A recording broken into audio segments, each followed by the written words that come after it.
Kumusta kayo ngayon?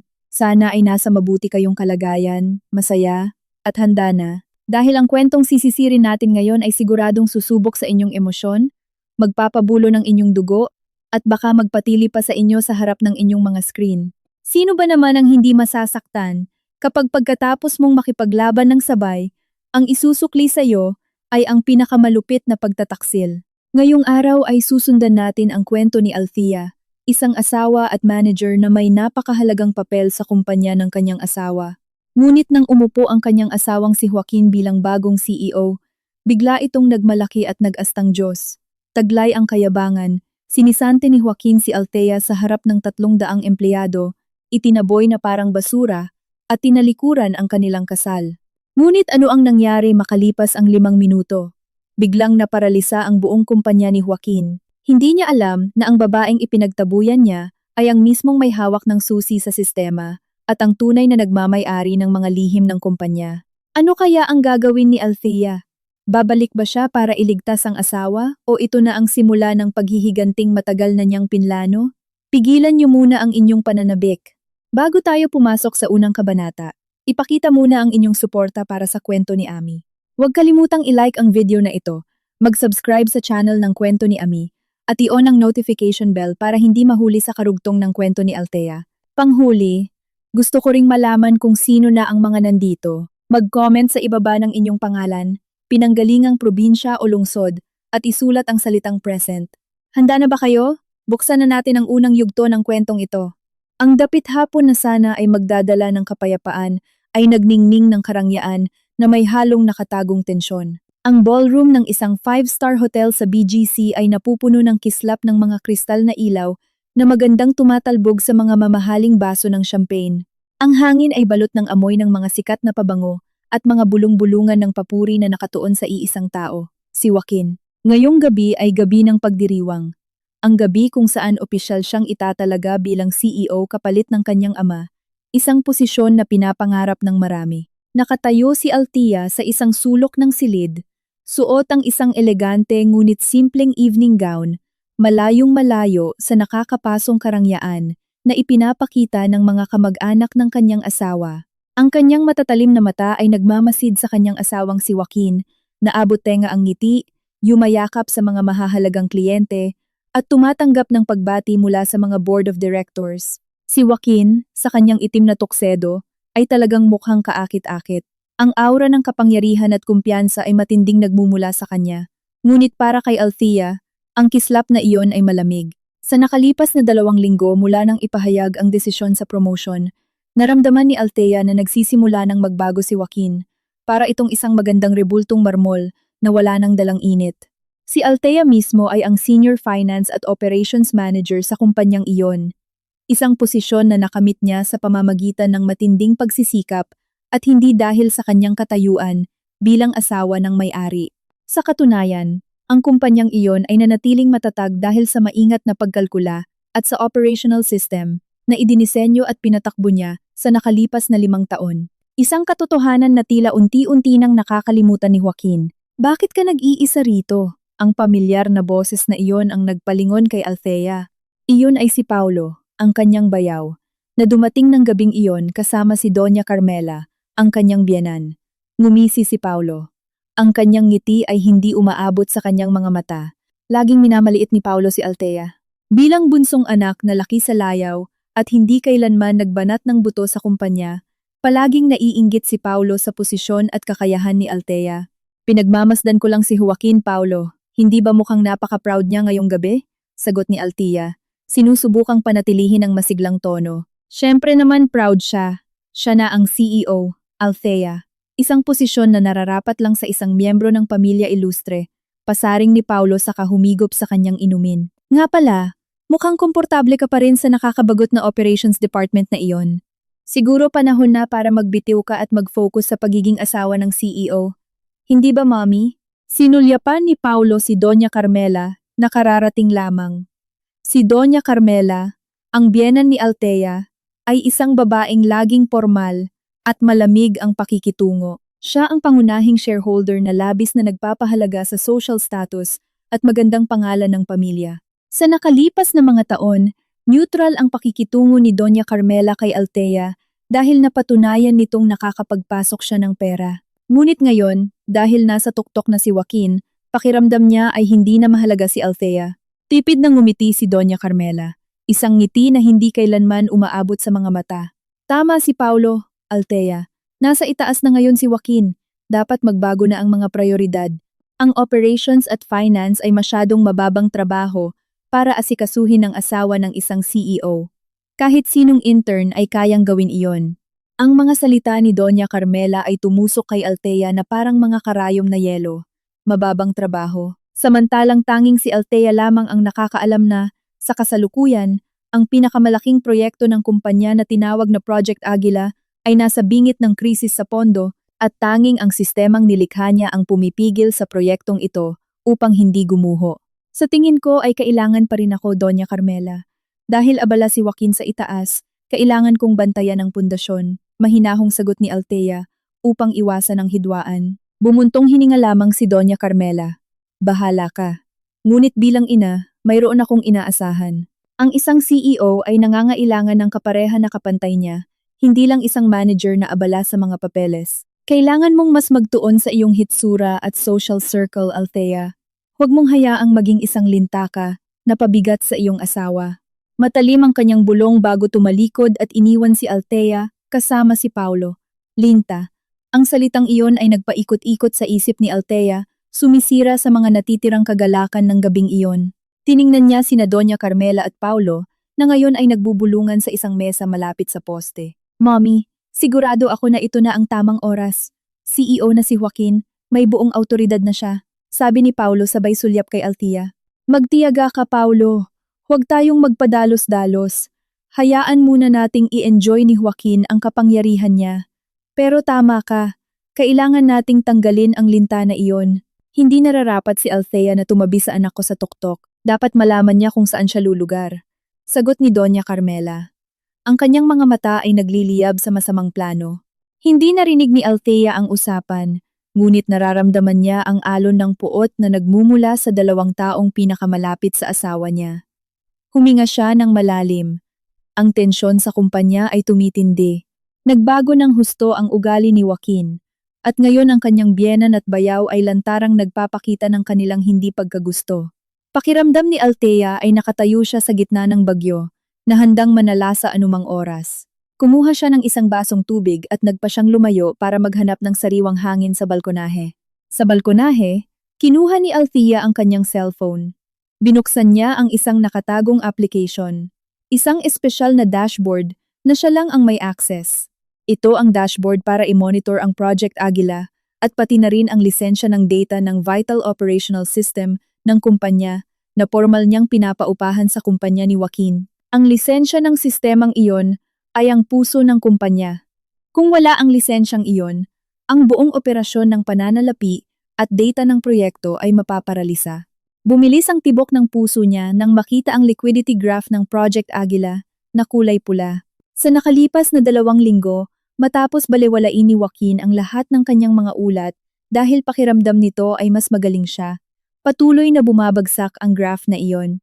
Kung ipagpapatuloy ni Joaquin ang bagong manager na itinalaga niya mismo para pamahalaan ang Project Aguila, isang manager na malinaw na hindi naiintindihan ang sistema ni Althea, babagsak ang kumpanya sa loob ng 1 buwan. Nang sandaling iyon ay nilapitan siya ni Joaquin. Bakit ka nandito? Dapat nasa loob ka, Althea. Nakikipag-usap sa mga asawa ng ibang kasosyo natin. Huwag kang mag-isa rito. Pinagmumukha mo akong masama. Nagsalita si Joaquin nang hindi lumilingon. Ang mga mata nito ay nakatutok sa screen ng cellphone, mukhang nagre-reply sa isang mensahe. Naghahanap lang ako ng sariwang hangin, Joaquin, at sinusuri ko ang mga ulat ng Project Aguila. Mas lumalala ang graph. Kailangan mong makita ito. Inabot ni Althea ang kanyang cellphone. Lumingon si Joaquin, ang mukha nito ay biglang nanlamig. Sinabi ko na sa iyo, ako na ang nag-aasikaso sa Project Aguila ngayon. Huwag kang magmarunong. Kailangan mo lang asikasuhin ang bahay at maging isang asawang sumusuporta. Huwag mong sirain ang sandali ng tagumpay ko sa mga walang kwentang ulat na iyan. Akala mo ba hindi ko kayang pamahalaan ang kumpanyang ito matapos itong ipasa sa akin ng ama ko? Ako ang CEO, Althea. Ako ang nakakaalam kung ano ang pinakamabuti. Ang tono ng boses ni Joaquin ay puno ng kayabangan. Isang tono na hindi pa naririnig ni Althea kailanman. Ngunit hindi ito tungkol sa kakayahan mo, Joaquin. Tungkol ito sa sistema at data.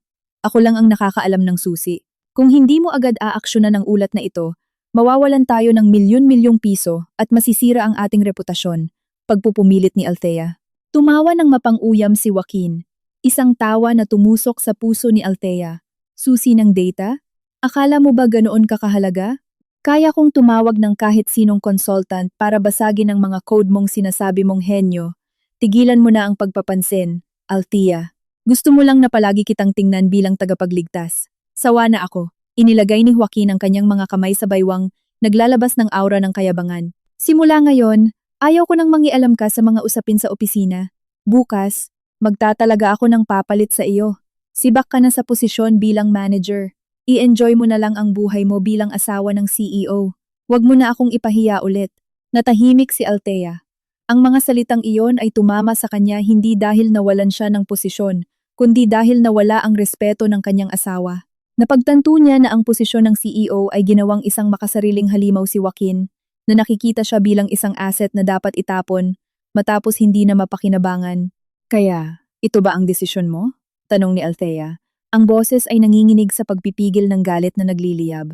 Oo, ito ang desisyon ko. At hindi ako tumatanggap ng pagtanggi. Pagdidiin ni Joaquin. Pagkatapos ay tumalikod siya. Iniwan si Althea na mag-isa, na may mga luhang nagbabadyang tumulo. Bumalik siya sa loob ng ballroom para ipagpatuloy ang kanyang pagdiriwang. Tila ba ang pag-uusap na iyon ay isang maliit at walang kwentang abala lamang. Naikuyom ni Althea ang kanyang mga kamay.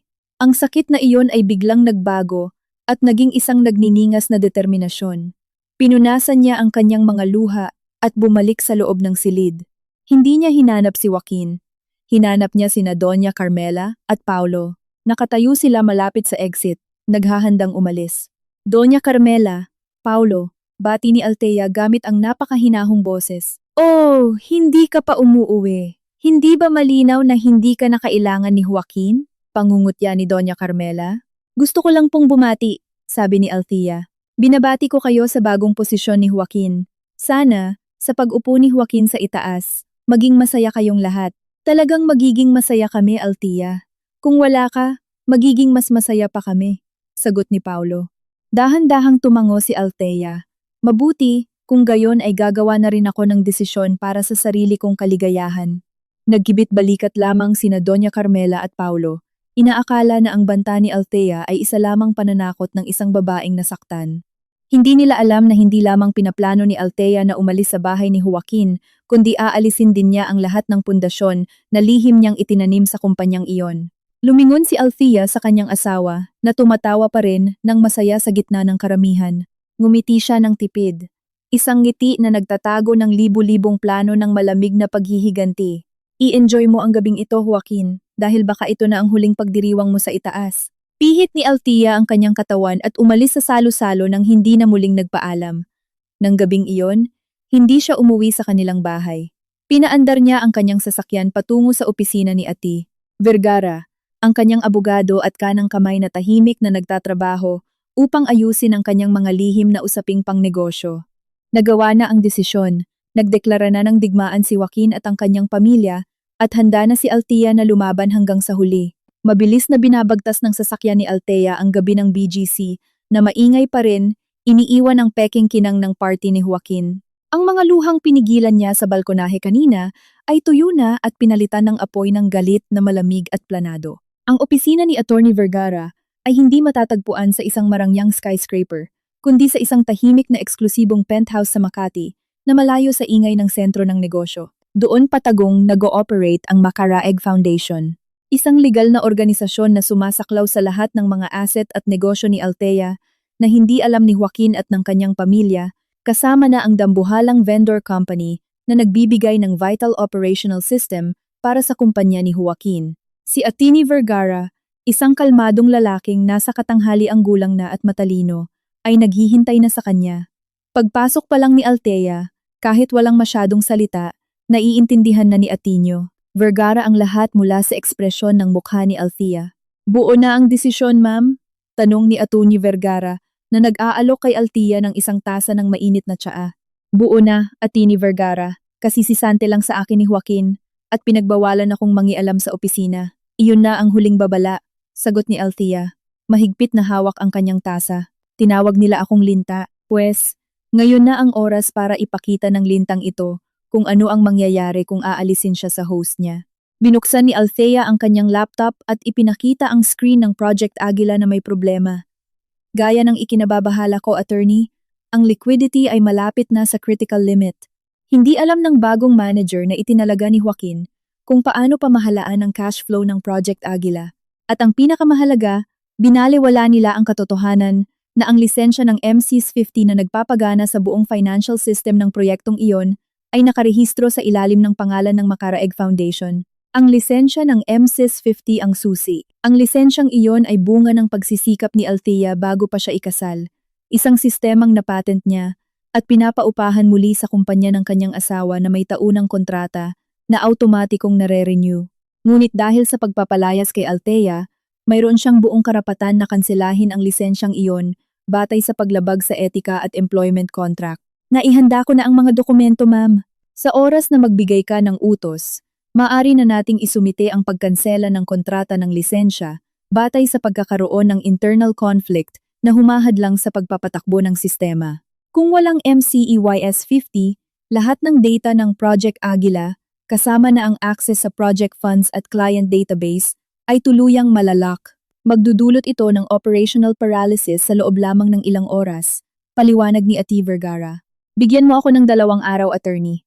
Gusto kong makita at maramdaman muna ni Joaquin ang epekto ng kayabangan niya bago nating ibigay ang letter of cancellation ng lisensya. Bukod pa rito, gusto kong asikasuhin mo agad ang annulment at i-freeze ang lahat ng asset na konektado kay Joaquin. Utos ni Althea. Ang kanyang mga mata ay puno ng malamig na pagkalkula. Tipid na ngumiti si Attorney Vergara. Ayon sa plano, ma'am, at huwag kang mag-alala sa mga asset.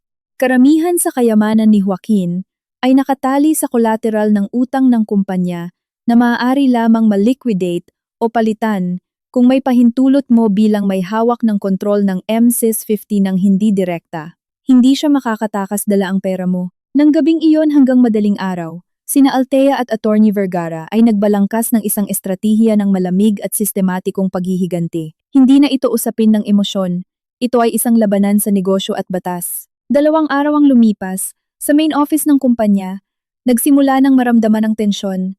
Si Joaquin, na nakalubog pa rin sa euphoria ng pagiging CEO, ay nagsimula ng mainis.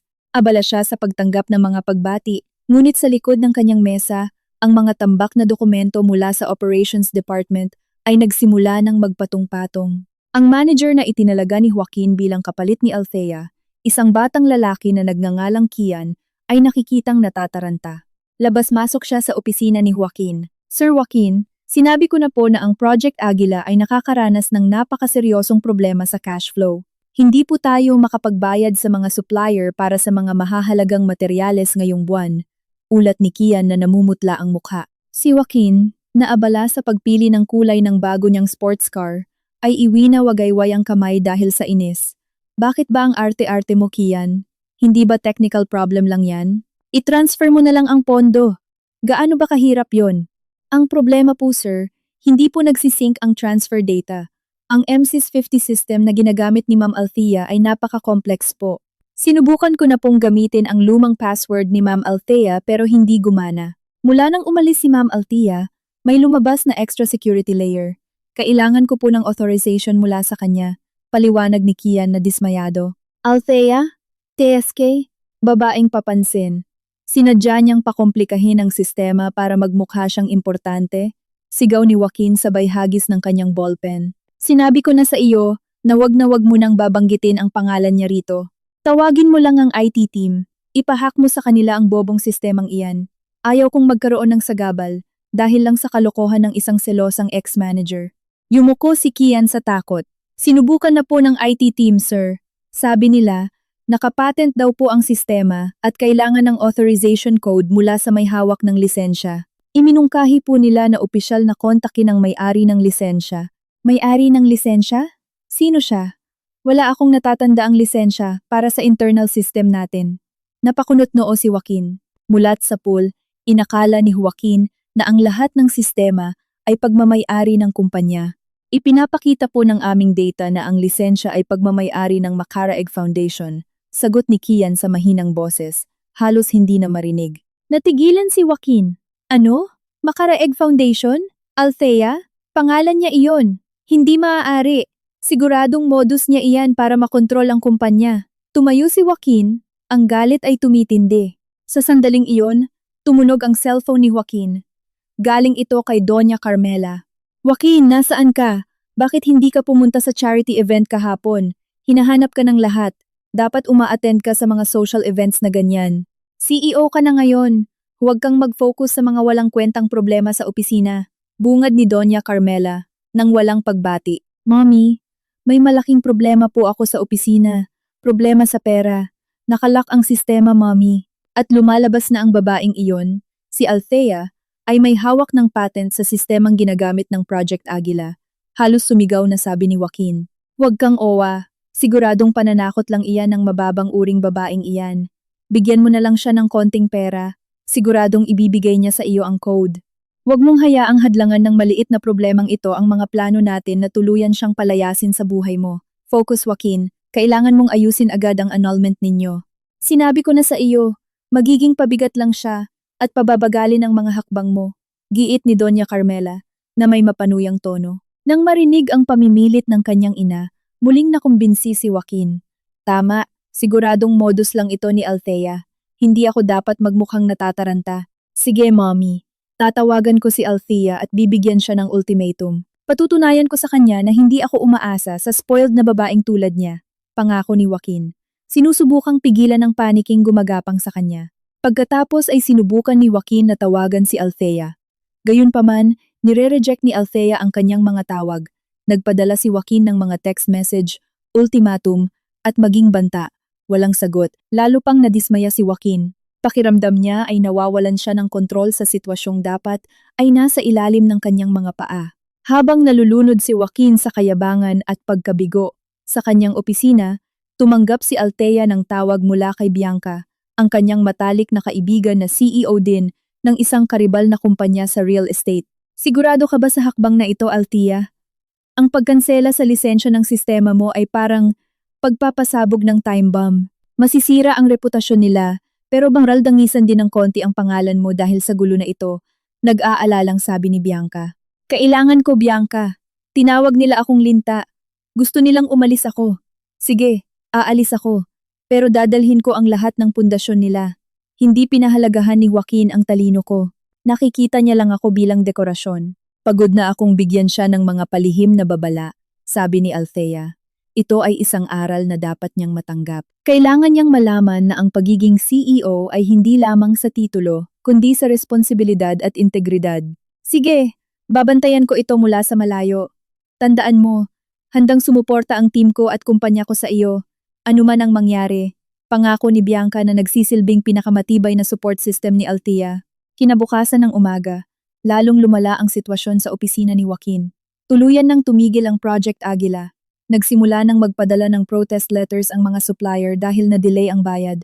Nagsimula nang kumalat ang mga chismis tungkol sa liquidity crisis sa mga empleyado. Si Joaquin na noong una ay sinalubong ng palakpakan, ngayon ay inihaharap sa mga nag-aalalang tingin at bulungan ng kawalan ng tiwala. Si Joaquin na natataranta ay tuluyan nang nagdesisyong pumunta sa bahay ng kanyang mga magulang para humingi ng payo kay Doña Carmela. Nakaupo sina Joaquin, Doña Carmela, at Paulo sa marangyang sala. Tensyonado ang lahat. Mommy, sinabi ni Kian na kailangan nating kontakin ang Macaraeg Foundation. Kung hindi, mawawala ang Project Agila sa atin. Ano ang dapat kong gawin? Tanong ni Joaquin. Ngayon ang tono ng boses niya ay naging takot na. Kalma lang, Joaquin. Isa lang iyong maliit na charity foundation ni Althea. Bigyan mo siya ng blankong tseke. Sigurado akong ibibigay niya iyon sa iyo. Mahirap lang siyang babae bago kayo ikasal. Sigurado akong kailangan niya ng pera, sabi ni Doña Carmela na sinusubukang pakalmahin si Joaquin. Kahit pa sa kaibuturan ng kanyang puso ay nagsisimula na rin siyang mag-alala. Sumingit si Paulo na mas mapusok, o kaya takutin na lang natin? Sabihin natin na kung hindi niya ibibigay ang susi, hihiwalayan natin siya at wala siyang makukuhang kahit isang kusing. Sigurado akong matatakot siya. Tumango si Joaquin. Makatwiran ang ideya ni Paulo para sa kanya. Nagpasya silang hintayin si Althea na umuwi sa bahay ng gabing iyon at gulatin siya ng isang ultimatum. Sigurado sila na si Althea, na itinuturing nilang mahina at nakadepende sa pera ay susuko. Hindi nila alam na nasa opisina ni Attorney Vergara si Althea, nanonood mula sa malayo kung gaano na sila natataranta. Nakita ni Althea ang mga mensahe ng ultimatum mula kay Joaquin at ngumiti lamang siya ng mapait. Hindi pa rin naiintindihan ni Joaquin. Akala niya kailangan ko pa rin siya. Akala niya mahina ako. Nagbigay ng huling instruksyon si Althea kay Attorney Vergara. Attorney, sa tingin ko sapat na ang pagkakataong ibinigay ko. Hindi nila sineryoso ang babala ko. Bukas ng umaga, eksaktong simula ng office hours, ipadala mo ang opisyal na sulat. Wala nang negosasyon. Oras na para maramdaman nila ang epekto ng pagtanggal nila sa akin. Handa nang ipadala ang opisyal na sulat ng pagkansela ng kontrata ng lisensya ng MSIS 50. Nabigyan na si Joaquin ng palihim na babala. Ngunit ang kanyang kayabangan ang bumulag sa kanya. Ngayon kailangang maging handa si Joaquin na harapin ang katotohanang ang dating operations manager na ipinagtabuyan niya ang magiging pangunahing dahilan ng pagbagsak ng kumpanyang kakahawak niya pa lang. Kinabukasan, sinadyang pumunta ni Althea sa opisina para kunin ang ilan sa kanyang mga personal na gamit.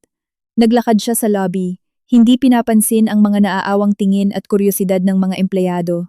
Alam niya na ang mga susunod na oras ay magiging rurok ng pagkasira ni Joaquin at kailangan siyang nandoon upang saksihan mismo ito. Handa na si Althea.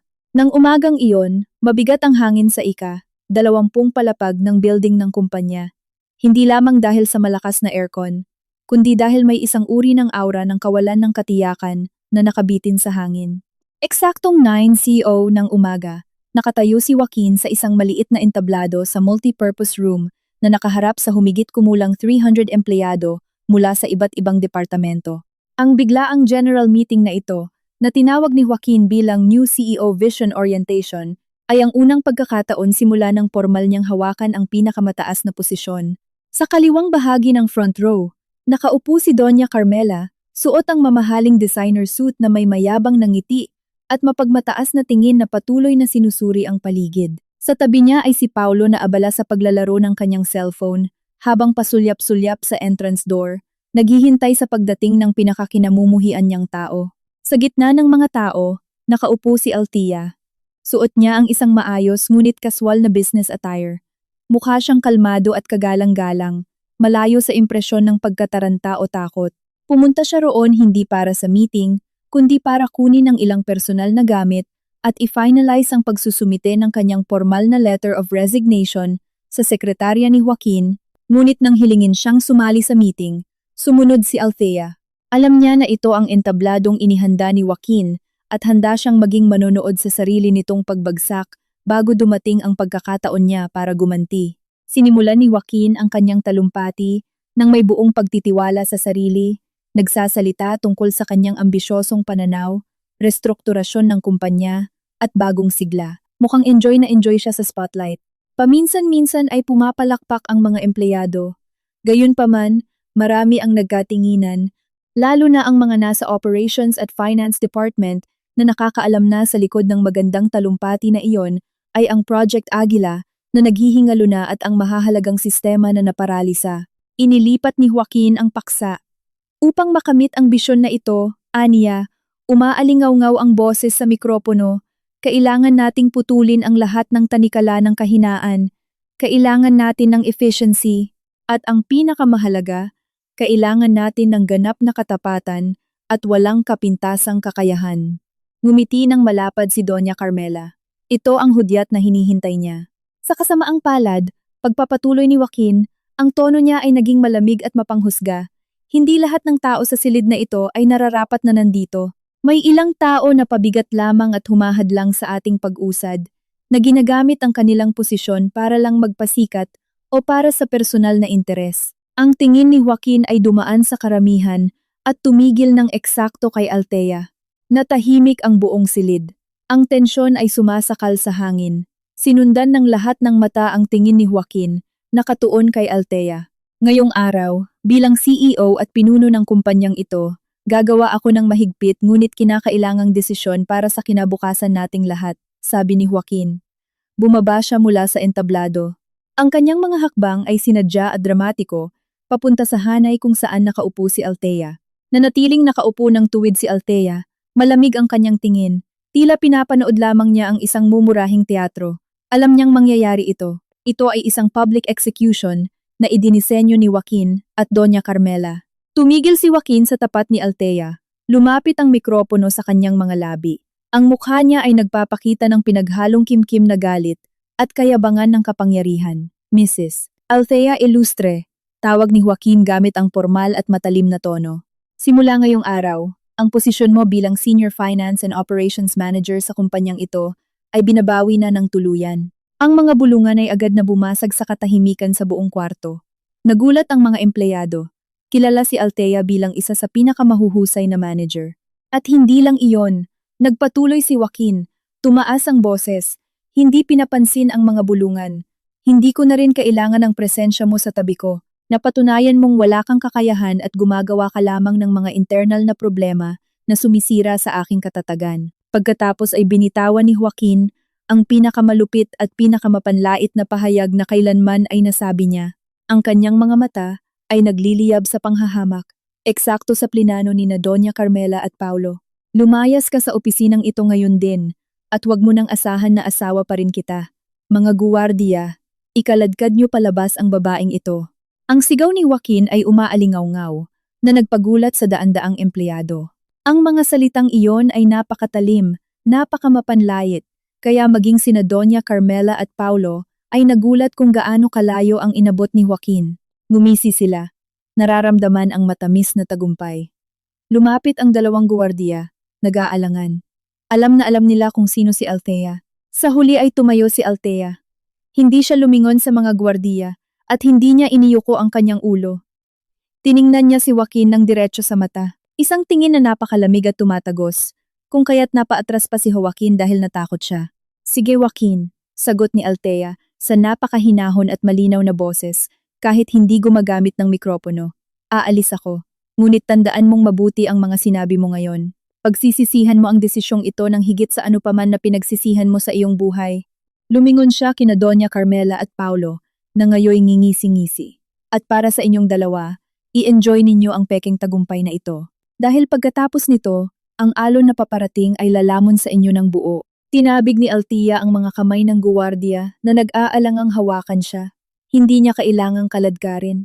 Sa matatag na hakbang, nag-isa siyang naglakad sa dagat ng mga empleyado na natahimik, iniiwan ang tingin ng daan-daang mata na puno ng awa, simpatiya, at pagkagulat. Nang makarating si Althea sa main exit at humakbang papunta sa lobby, walang tumulong luha. Ang naroon lang ay pandidiri at pagpapasyang lalong tumatag. Kinuha niya ang kanyang cellphone at agad na nagpadala ng text message. Atini Vergara, i-activate ang protocol of withdrawal ngayon. Pabalik sa multipurpose room, tinatanggap ni Joaquin ang masigabong palakpakan mula kina Doña Carmela at Paulo. Ang ibang mga empleyado ay pumapalakpak ng pilit. Ang kanilang mga puso ay puno ng pagkabalisa. Pakiramdam ni Joaquin ay para siyang bayani na kakapatay lang sa kanyang kaaway. Nakita mo ba Joaquin? Ganyan dapat umaktong CEO, matapang at walang kompromiso. Papuri ni Doña Carmela. Buong pagmamalaking yinakap ang anak, ngumisi si Paulo. Ngayon ay makakahinga na tayo ng maluwag. Umalis na ang babaeng iyon at siguradong mapupunta na sa iyo ang lahat ng assets niya ng buo. Ngumiti si Joaquin, nakaramdam ng adrenaline rush mula sa kanyang kayabangan. Oo, ngayon ay sa atin na talaga ang kumpanyang ito. Eksaktong 5 minuto matapos lisanin ni Althea ang gusali, habang ine-enjoy ni Joaquin ang mga papuri at kanyang kapangyarihan, isang malakas na emergency alarm ang tumunog sa buong kwarto. Hindi iyon fire alarm, kundi alarm mula sa IT at Finance Department. Ang IT manager, na tumatakbong hingal na hingal dahil sa sobrang panik, ay umakyat sa entablado. Putlang-putla ang mukha niya, nanlalaki ang mga mata sa takot. Sir Joaquin! Sir Joaquin! Inaatake tayo! Sigaw niya. Anong pinagsasasabi mo? Anong atake? Sigaw ni Joaquin, naiinis dahil na-interrupt ang kanyang moment. Hindi po hacker attack, sir. Mas malala po. May automatic cancellation ng lisensya sa MC's 50 operational system. Nakalock po ng buo ang lahat ng servers natin sa Project Aguila. Nagyelo si Joaquin. Nakalock? Anong ibig mong sabihing nakalock? I-unlock nyo. Hindi po kaya ng IT team, sir. Isa po itong copyright withdrawal. Ang sistema po ay nakarehistro pala sa isang third party. At kaka-receive lang po namin ng official notification mula sa Makara Egg Foundation. Binabawi po nila ang paggamit. Lahat ng cache data, client data, at operational database ng Project Agila ay naglaho mula sa ating sistema. Wala tayong ma-access na kahit ano. Paralisado ang Project Agila. Ang silid na dati maingay dahil sa bulungan ay ngayon nabalot ng nakakatakot na katahimikan. Ang daan-daang empleyado na kaninay sumaksi sa pagpapatalsik kay Althea ay tumingin kay Joaquin na may halong pagkagulat at paninisi. Sina Doña Carmela at Paulo na kanina lang ay nakangiti, ngayon ay tumigas ang mukha na parang rebultong bagong pintura. Naramdaman ni Joaquin na parang bumagsak ang puso niya sa sahig. Naalala niya ang sinabi ni Kian, ang finance manager, tungkol sa Makara Egg Foundation. Naalala niya kung paano niya ito minaliit. Biglang nag-ring ang cellphone ni Joaquin. Ipinapakita sa screen ang pangalan ni Kian, ang finance manager. Kinuha ito ni Joaquin gamit ang nanginginig na kamay. Oo, Kian, anong problema? Sir, kailangan niyo pong makita ito. Kaka-receive lang po namin ng notification mula sa bangko. Dahil paralisado ang Project Agila at tuluyang natigil ang payment system, nag-fail po ang fund transfer na 50 milyong piso para sa mga supplier ngayon. Tumawag na po sila na galit. Sabi nila, kakasuhan daw nila tayo. Nabitiwan ni Joaquin ang kanyang cellphone. Bigo sa pagbabayad. Demanda, tuluyang pagkaparalisa. Nangyari ang lahat ng iyon sa loob lamang ng 5 minuto matapos niyang mayabang na palayasin si Althea. Lumingon siya sa main exit kung saan kani-kanina lang lumabas si Althea. Buong-buo na niyang napagtanto ngayon na ang babaeng tinawag niyang Linta ang siya palang susi at tunay na pundasyon ng kumpanyang ito. Si Doña Carmela na namumutla ay hinawakan ang braso ni Joaquin. Joaquin, tawagan mo agad ang babaeng iyan. Magmakaawa ka sa kanya. Pabalikin mo siya ngayon din. Mabilis na pinulot ni Joaquin ang kanyang cellphone at tinawagan si Althea. Mabilis ang pintig ng kanyang puso.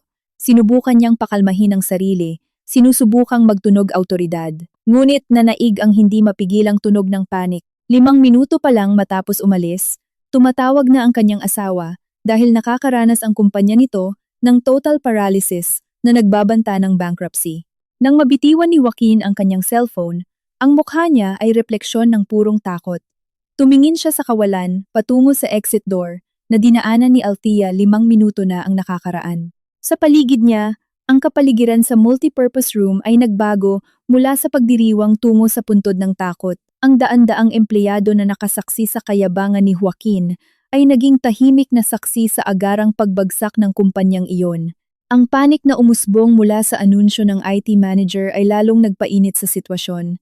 Si Joaquin na kaninang umaga lang ay napakamakapangyarihan ngayon ay nagmumukhang bata na nawalan ng laruan.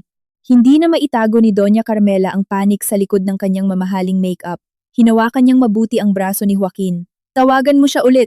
Bilis! Tawagan mo ang babaeng yan at humingi ka ng tawad. Kailangan natin ng susi. Utos ni Doña Carmela. Ang boses niya ay matalim at halos mahisterikal na. Alam niya kung babagsak ang kumpanyang ito, maglalaho rin ang kanilang social status at karangyaan. Kinuha ni Joaquin ang cellphone niyang nakahandusay sa sahig. Basag na ang screen nito. Sinubukan niyang paulit-ulit na tawagan si Althea. Nagpapadala ng mga mensaheng nagmamakaawa, nang babanta pa nga. Ngunit lahat ng pagsisikap niya ay walang saysay. Talagang blinok na ni Althea ang lahat ng tawag niya, na parang nabura na siya sa buhay ni Joaquin. Si Paulo na laging umaasa lang sa pera ng kanyang kuya para sa marangyang pamumuhay ay napataranta na rin. Delikado ito, Joaquin. Project Agila ang 70% ng kita natin.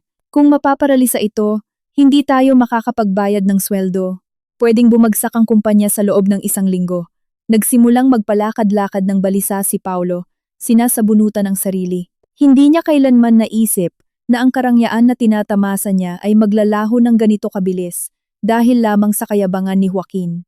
Habang sina Joaquin at ang pamilya niya ay nalulunod sa gulo, nasa sasakyan na si Althea na ngayoy patungo sa opisina ni Atoy Vergara. Buo na ang desisyon niya. Pinakinggan ni Althea ang voice note mula kay Bianca, ang kaibigan niya. Althea, tumawag sa akin si Joaquin. Siyempre nagkunwari akong walang alam. Mukha siyang baliw. Nagmamakaawa siyang tulungan ko siyang kontakin ng ex-wife niya. Sinabi ko sa kanya, deserve mo ang mas higit pa sa kanya. Ang perpekto ng takbo ng plano. Ngayon, turn ko na para asikasuhin ang market. Sabi ni Bianca sa voice message niya. Napangiti ng tipid si Althea. Humingi na rin ng tulong si Joaquin sa kanyang kaibigan. Isang patunay na desperadong-desperado na siya at sinira na ang tulay sa lahat. Mas mabilis ang takbo ng plano kaysa inasahan niya. Pagdating sa opisina ni Attorney Vergara, sinalubong si Althea ng makakapal na folder na naglalaman ng mga legal documents. Handa na ma'am? Tanong ni Attorney Vergara. Naipadala na ng team ko ang cancellation letter ng lisensya ng MSys50 sa address ng kumpanya ni Joaquin. Legally safe na tayo. Hindi na nila magagamit ang system na yon. Inactivate na rin natin ang protocol for protection ng mga personal assets mo. Inilapag ni Ate Vergara ang kulay pulang folder sa harap ni Althea. Magaling attorney, ngayon na ang oras para dagdagan natin ang pressure. Gusto kong simulan natin ang paghihiganting ito sa dalawang fronts, sabi ni Althea. Inaayos ang upo sa desk na parang commander na nagpaplano ng huling atake. Hindi na siya nagsasalita ng may emosyon ng asawang nasaktan, kundi may kahinahunan ng isang CEO na nagpaparusa sa kanyang tangang kakumpetensya. Ang unang front ay ang batas at pinansyal. Iniutos ni Althea kay attorney Vergara na agad maghain ng annulment o divorce proceedings based sa verbal abuse at pagpapaalis sa trabaho. Isang matibay na legal na batayan dahil nangyari ang pagpapaalis sa harap ng daan-daang saksi. Bukod pa rito, at ang pinaka-nakamamatay, hiniling ni Althea na ang lahat ng personal na assets ni Joaquin na nakatali sa collateral ng utang para sa Project Aguila ay agad na ma-freeze ng pansamantala. Siguraduhin mo na hindi siya makakapagbenta o makakapaglipat ng kahit ano, Attorney Vergara. Hayaan mo siyang makaranas ng personal financial crisis habang nagko-collapse ang kumpanya niya, utos ni Althea. Sumunod, tungkol sa Makaraeg Foundation, inutusan ni Althea si Atty. Vergara na agad ipaalam ng palihim sa Board of Directors at pangunahing shareholders na ang foundation na ito ang opisyal na nagmamay-ari ng patent ng MSys50. Ipaliwanag na ang system na ito ay binawi dahil sa breach of contract at unilateral na pagpapaalis ng management. Hindi natin inaatake ang kumpanya niya, attorney. Inaatake natin ang maling desisyon ni Joaquin, mariing sabi ni Althea. Napakatalino ng hakbang na ito dahil inihihiwalay nito ang krisis ng kumpanya mula sa pagkakamali ng lumang management at ibinubunto ng lahat ng sisi sa kayabangan ng bagong uupong si Joaquin. Ang ikalawang front ay ang market at reputasyon. Tinawagan ni Althea si Bianca. Bianca, oras na. Ayon sa pinag-usapan natin, gusto kong gawin mo ang dalawang bagay. Una, bawiin mo lahat ng partnerships ng kumpanya mo sa kumpanya ni Joaquin at ipadala ang official withdrawal letter ngayong araw mismo. Pangalawa, gusto kong agad kang mag-announce ng mass recruitment para sa mga empleyado sa IT at operations divisions. I-target mo yung mga loyal at tinanggal ni Joaquin, utos ni Althea. Si Bianca, na matagal na ring nauumay sa kayabangan ni Joaquin sa mga business meetings, ay agad pumayag. Masusunod, Commander. Sisiguraduhin kong lahat ng clients na nakatali sa kumpanya ko ay lalayo sa kanya, pangako ni Bianca. Pinutol ni Althea ang linya. Tumingin siya sa labas ng bintana. Hindi na ito tungkol lang sa pera, kundi tungkol sa dangal at hustisya. Bumalik tayo sa opisina ni Joaquin. Ang sitwasyon ay parang barkong nasira sa gitna ng bagyo. Hindi tumitigil sa pagring ang phone ni Joaquin mula sa mga galit na supplier at sa board of directors na nagpapanik at nagtatanong kung anong nangyayari. Ang alam lang nila ay patay ang main operational system ng kumpanya at walang nakakaalam kung kailan ito babalik. Sina Joaquin, Doña Carmela, at Paulo na nakakulong sa CEO office ay walang magawa kundi mag-away at magsisihan. Eksaktong 2:00 ng hapon, pumasok ang secretary ni Joaquin na takot dala ang tambak na documents. Nanginginig na kinuha ni Joaquin at binasa ang mga sulat. Ang unang sulat ay galing sa law office ni Attorney Vergara, isang annulment, divorce petition mula kay Althea. Ang laman nito ay humihingi ng pantay na hatian sa assets at inaakusahan si Joaquin ng verbal abuse kung saan ang public firing ang pangunahing ebidensya. Nilukot ni Joaquin ang sulat. Sumambulat ang galit niya. Hindi niya inakala na aaksyon ng ganito kabilis si Althea. Ang ikalawang sulat na higit na nakakamatay ay ang official letter mula kay Bianca, ang CEO ng Giant Real Estate Company na nagsasabing binabawi nito ang lahat ng collaboration contracts na nagkakahalaga ng bilyon-bilyong piso effective immediately. Hindi maaari. Bianca, bakit ginagawa ito ni Bianca sa akin? Wala naman akong naging problema sa kanya. Hysterical na sigaw ni Joaquin habang pinupunit ang sulat. Si Doña Carmela na nagbabasa ng sulat ay napaupo na lang sa sofa dahil sa panghihina. Tapos na tayo, Joaquin. Si Bianca ang susi sa real estate industry. Kung aatras siya, susunod lahat ng partners niya. Sira na ang reputasyon natin. Pero mommy, anong kinalaman nun kay Althea? Tanong ni Paulo, na ngayon ay sobrang putla na ang mukha. Nagsimula siyang kilabutan nang mapagtanto kung gaano kakonektado si Althea sa labas ng mundo, bagay na dati ay minamaliit niya. Siyempre may kinalaman siya. Siguradong ang babaeng yun ang nag-udyok kay Bianca. Naghihiganti siya, sagot ni Joaquin. Ang mga mata niya ay naglalabas ng galit, bagamat sa loob nito ay may nakatagong malalim na takot. Biglang pumasok uli ang secretary ni Joaquin. Ngayon ay maluha-luha na. Sir Joaquin, may isa pa po. Nakatanggap po ang HR division ng mahigit 50 mass resignation letters mula sa mga managers at senior staff ng IT at Operations Division. Lilipat daw po sila sa kumpanya ni Ma'am Bianca. Sabi nila wala na raw pong pundasyon ang kumpanyang ito at mas nagtitiwala sila sa integridad ni Ma'am Althea. Ang balitang ito ay isang matinding sampal. Hindi lang nawalan ng system si Joaquin, kundi nawalan din siya ng human resources na nakakaalam kung paano patakbuhin ang kumpanya. Napasuray si Paulo, nawalan siya ng mga kaparty. Hinawakan ni Doña Carmela ang kanyang dibdib. Napagtanto nila na malaki ang naging pagkakamali nila. Hindi lang sila nagpaalis ng asawa, kundi nagpaalis sila ng utak sa negosyo at may hawak ng sikreto na siyang nagprotekta sa kanila noong una. Si Joaquin, sa tindi ng desperasyon, ay sumubok i-access ang personal bank account niya para mag-withdraw ng pondo pambayad sa mga suppliers na na-delay ang bayad. Kailangan niya ng cash agad para matigil ang lawsuits. Pero ang notification sa screen ng laptop niya ang nagpabagsak sa kanyang malaking upuan. Access denied. Naka-freeze pansamantala ang account niya bilang tugon sa court order para sa mga utang ng Project Aguila. Hindi pwede! Pati pera ko! Naka-freeze! Daing ni Joaquin. Ang takot ay nahalo sa galit. Hindi siya makakilos. Nawalan siya ng kapangyarihan sa opisina, nawalan ng personal assets, at nawalan ng asawa. Ang lahat ng ito ay dahil sa kayabangan at arogansya niya na tumagal lamang ng 5 minuto. Napagtanto niyang ang paghihiganti ni Althea ay hindi lamang emosyonal, kundi legal at business strategized na napakalinis at nakakamatay. Pero hindi pa dyan natatapos ang parusa dahil sa mga susunod na araw, ang pagbubunyag tungkol sa Makaraeg Foundation ang yayanig sa Board of Directors at tuluyang sisira sa pangalan ni Joaquin habang buhay. Nagsimula siya ng giyera na hindi niya kailanman maipanapanalo. Sina Joaquin, Doña Carmela at Paulo na nakulong sa desperasyon sa loob ng CEO office ay sa wakas lumabas mula sa yugto ng pagkabigo para pumunta sa susunod na yugto, manipulasyon. Matapos mabigo si Joaquin na kontakin si Althea ng maraming beses, at mapagtantong naka-freeze na ang lahat ng personal accounts niya, umabot sa rurok ang panik niya. Hindi lang siya takot mawalan ng kumpanya, kundi takot din siyang mawalan ng marangyang pamumuhay na palagi niyang pinagmamalaki. Si Doña Carmela, bilang utak ng pamilya, ang unang nakakuha ng masamang ideya. Tama na ang pagmamakaawa mo, Joaquin. Hindi tayo makakaasa ng simpatiya sa babaeng katulad ni Althea. Kailangan nating gumamit ng ibang paraan, sabi ni Doña Carmela. Sumingkit ang mga mata niya, puno ng kalkulasyon. Tumayo siya mula sa sofa, muling nagpakita ng aura ng dominasyon na nawala. Matalino si Althea, oo, pero may isang kahinaan siya, ang inosente niyang konsensya. Hindi niya hahayaang masira tayo ng tuluyan kung mararamdaman niyang responsable siya sa pagdurusa natin. Si Paulo, na nakadepende lang dati sa physical at verbal threats, ay napatingin sa ina ng nalilito. Ibig niyo pong sabihin, kailangan nating saktan ang sarili natin? Siyempre hindi. Maglalaro tayo ng pinakamalaking drama.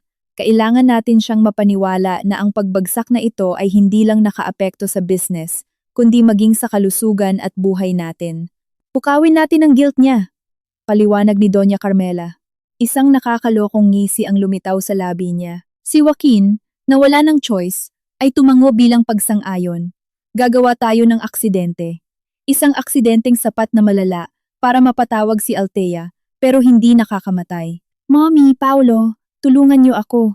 At nabuo nga ang masamang plano. Fake accident drama. Inatasan si Paulo na maghanap ng liblib na lugar, isang lumang kotse, at umarkila ng mga tao para maging saksi at ekstra sa ospital.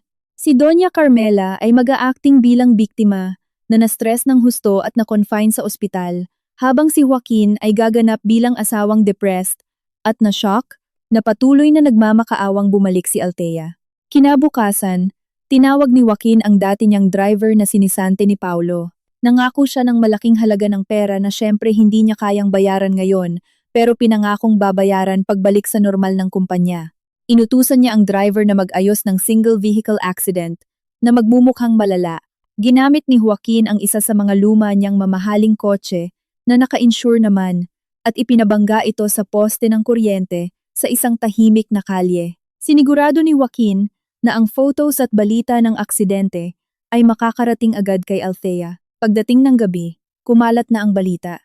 Sinadya ni Joaquin na hayaang kumalat ang picture ng wasak na kotse niya sa mga internal WhatsApp groups ng kumpanya na active pa rin, kasama ng balitang na aksidente raw ng malala siya at si Doña Carmela habang papunta sana sa meeting para mangutang at isalba ang kumpanya. Nirecord pa ni Joaquin ang boses niyang paos at desperado, saka pinasa sa mga katrabahong alam niyang ipapasa rin agad kay Althea. Sa loob ng 2 oras, ang balita ng tragic accident ni Joaquin at ng ina niya ay naging trending na usapin sa business circle. Hindi nila binanggit ang pangalan ni Althea, pero nag-focus sila sa narrative na minamalas daw ang bagong CEO simula nang iwan siya ng kanyang hindi tapat na asawa. Si Doña Carmela ay nag-check-in sa isang elite private hospital dahil sa matinding pagod mula sa mental stress at minor concussions, pero inutusan niya si Paulo na mag-imbento ng kwentong may critical internal bleeding daw siya. Habang nagaganap ang drama, nasa bago niyang opisina si Althea sa Macaraeg Foundation Building kasama sina Atini Vergara at Bianca. Pinag-uusapan nila ang takeover process ng mga empleyado ni Joaquin na nag-mass resign. Pinupuri ni Bianca ang tapang ni Althea nang mag-vibrate ang phone ni Althea. Isang WhatsApp message mula sa dating secretary ni Joaquin. Picture ng wasak na kotse ni Joaquin at Doña Carmela. Ang message ay may dramatic narrative. Ma'am, tulong. Na-aksidente po si Sir Joaquin at Doña Carmela. Critical po si Doña Carmela sa ospital. Na-shock po siya nang mag-collapse ang kumpanya. Narinig po namin na tinatawag-tawag niya ang pangalan ninyo, Ma'am Althea. Pagkakita sa picture, nag-iba ang mukha ni Althea. May gulat na hindi niya naitago. Kahit alam niya kung gaano kasama sina Joaquin at Doña Carmela, mabilis na nabasa ni Bianca at Ati Vergara ang message na nakita sa reaksyon ni Althea. Panibagong drama, Althea? Pang-asar ni Bianca. Nanlilisik ang mga mata. Siguradong kalokohan yan. Aksidente sa ganitong pagkakataon? Imposible. Mapanlin lang yang si Doña Carmela. Sigurado siyang ito na lang ang paraan para pabalikin ka. Tama, ma'am. Sang-ayon ni Atini Vergara sa professional tone. Tiningnan ko na po ang police reports, wala pa. At yang kotse na yan, lumang kotse yan ni Joaquin. Ito ay malinaw na emotional manipulation. Gusto nilang makonsensya ka sa pagbagsak nila, para bang yung pagtanggal mo ng lisensya ang main cause. Matagal na tinitigan ni Althea ang picture ng wasak na kotse. May konsensya pa rin siya at ayaw niya namang talagang malubhang masaktan sina Joaquin at Doña Carmela. Pero alam niya na kapag nagpakita siya ng kahit kaunting kahinaan, gagamitin nila ito para sirain siya uli. Alam kong drama ito, sabi ni Althea, saka isinara ang phone. Pero ayaw kong magkaroon ng dugo sa mga kamay ko, attorney. Hindi pwedeng masugatan ng malubha sina Joaquin at Doña Carmela dahil gusto kong makita nila sa dalawang mata nila na mananalo ako. Gumawa si Althea ng counter-strategy. Ateni Vergara, gusto kong agad kang magpadala ng detective sa ospital kung saan na-confine si Doña Carmela. Alamin ang tunay niyang medical condition at i-record lahat ng usapan nila. Kung totoo ngang peke ito, kailangan natin ng solidong ebidensya para ibaligtad ang drama nila. Agad kumilos si Attorney Vergara. Samantala, nagdesisyon si Althea na pumunta sa ospital pero hindi para direktang pumunta sa kwarto ni Doña Carmela. Nagpunta siya bilang anonymous investor gamit ang fake name. Nagpapanggap na may bibisitahing client. Nang gabing yon, nasa koridor ng elite hospital sina Joaquin at Paulo sa labas ng VIP room ni Doña Carmela. Si Joaquin na magulo ang damit at sinadyang mukhang pagod na pagod ay umaakting na umiiyak ng hysterical. Nilalaksan niya ang boses niya sa telepono para marinig ng lahat sa koridor. Althea, parang awa mo na, Bumalik ka. Sira na ang kumpanya at ngayon critical si mommy nang dahil sa akin. Ang aksidenteng ito. Parusa ito dahil sinisante kita. Please, Althea. Ibigay mo na ang code. Ikaw lang ang makakapagligtas kay mommy. Patuloy na umaarte si Joaquin. Nakijoin din sa role si Paulo. Nakaupo siya sa wheelchair kahit ayos naman ang paa niya at umiiyak sa peking sakit. Sinasadya nilang gumawa ng pinakadramatic na eksena. Biglang lumapit ang isang nurse kay Joaquin. Sir Joaquin, may isang babae na nagpapakilalang representative ng isang donor foundation na gustong bumisita kay Doña Carmela, pero gusto niyang itago ang identity niya. Kumabog ang dibdib ni Joaquin. Sigurado siyang si Althea yon. Pinasuyo niya sa nurse na papuntahin ang babae sa waiting room, hindi sa kwarto ni Doña Carmela. Gusto niyang i-corner si Althea emotionally sa mas pribadong lugar. Pumasok sa waiting room si Althea, nakasuot ng malaking salamin at naiibang damit. Agad siyang nilapitan ni Joaquin at desperadong hinawakan ang mga kamay niya. Althea, dumating ka. Alam kong hindi ka ganun kasama. Critical si mommy. Althea, parang awa mo na. Kalimutan na natin ang lahat ng nangyari. Ibigay mo na sa akin ang susi. Iligtas mo si mommy. Lumuhod si Joaquin sa sahig. Sobrang convincing ng acting niya.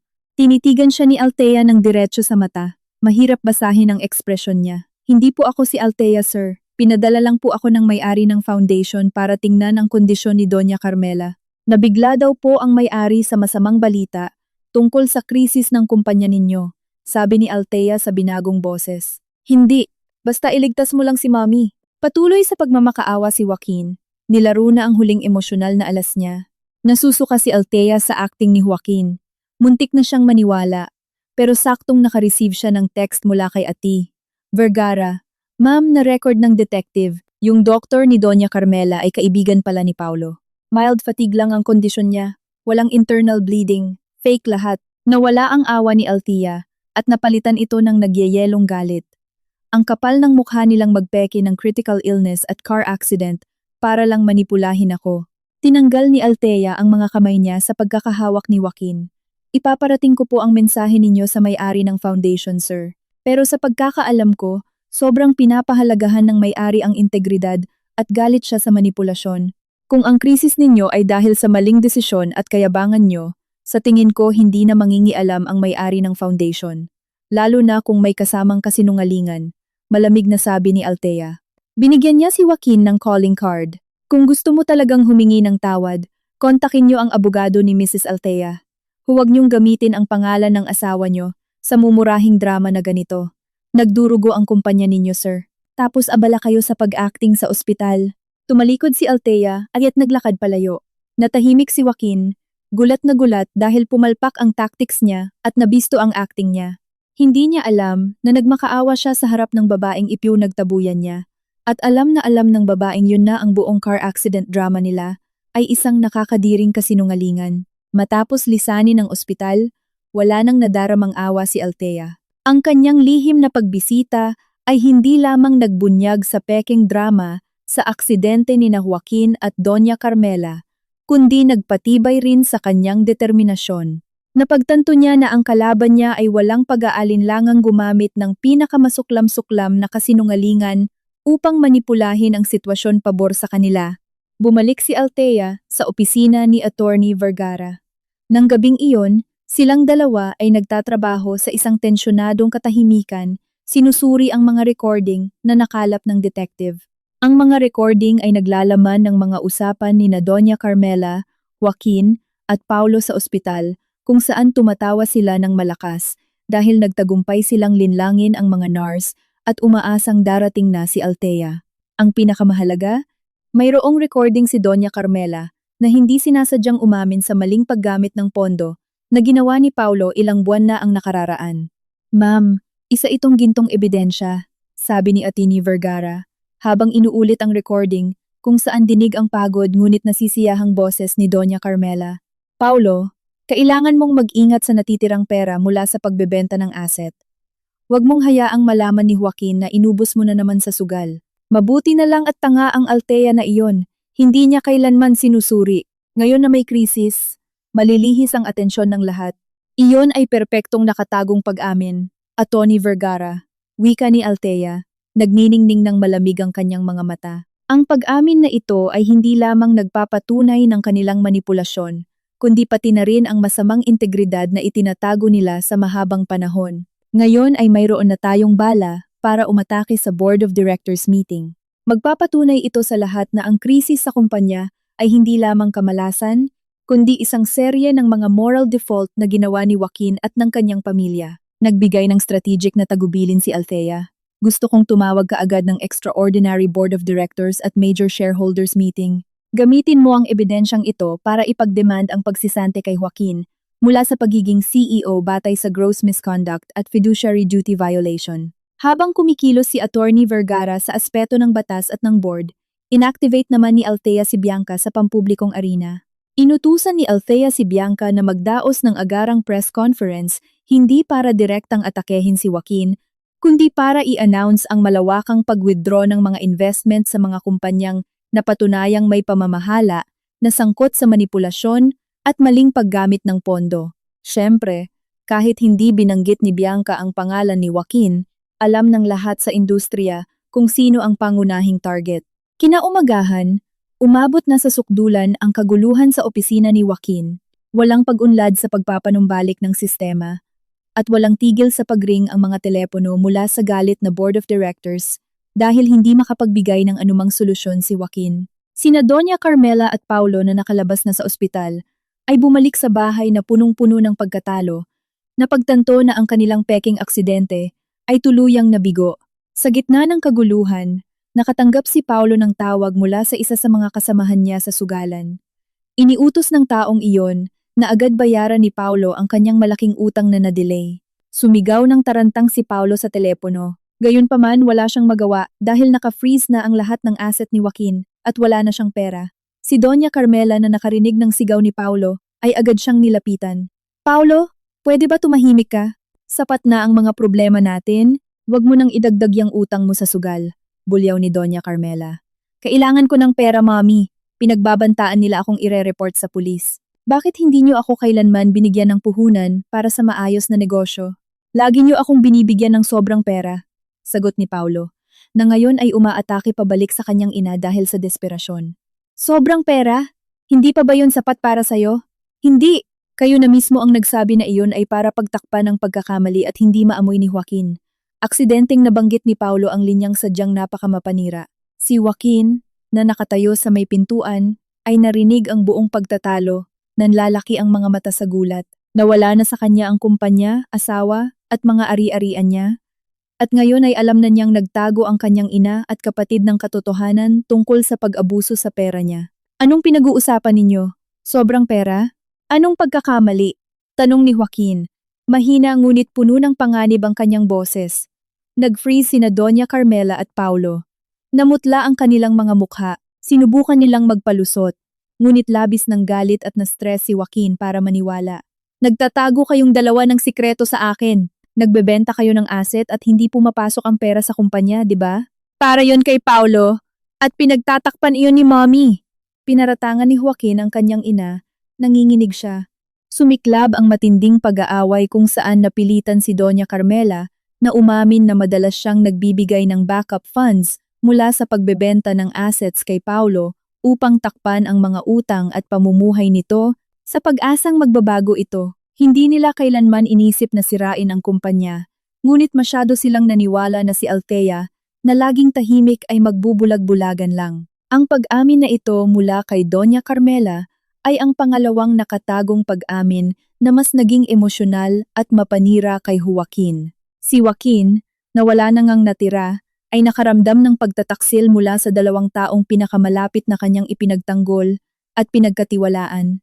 Naisip niyang sa likod ng kanyang kayabangan, biktima rin siya ng manipulasyon ng sariling ina. Sa parehong pagkakataon, nagsimula na ang Extraordinary Board of Directors meeting, si Atty. Vergara na may propesyonal na tindig ay nagpakita ng mga ebidensyang hindi mapapabulaanan.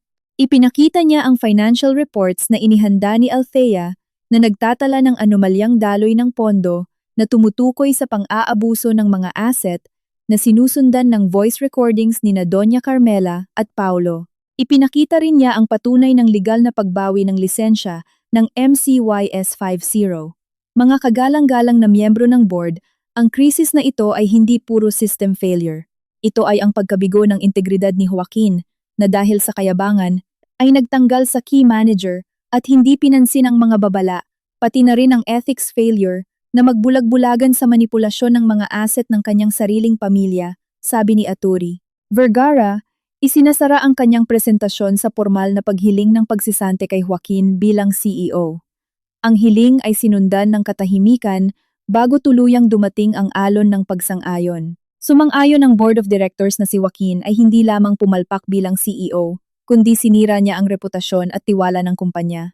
Sa labas ng meeting room, idinaraos naman ni Bianca ang kanyang press conference. Sa harap ng 12 ng media, nag-announce siya ng malawakang pagtanggal ng investments na patago ng nagtatarget kay Joaquin. Agad na kumalat ang balita na lumikha ng imahe sa mata ng publiko na si Joaquin ay isang CEO na hindi kompetente, tiwali, at sangkot sa mga family drama na sumisira sa negosyo. Pagkarinig sa balita ng board meeting at mula sa media, si Joaquin na nauna nang nawasak dahil sa pagtataksil ng ina at kapatid niya ay lalong nadurog.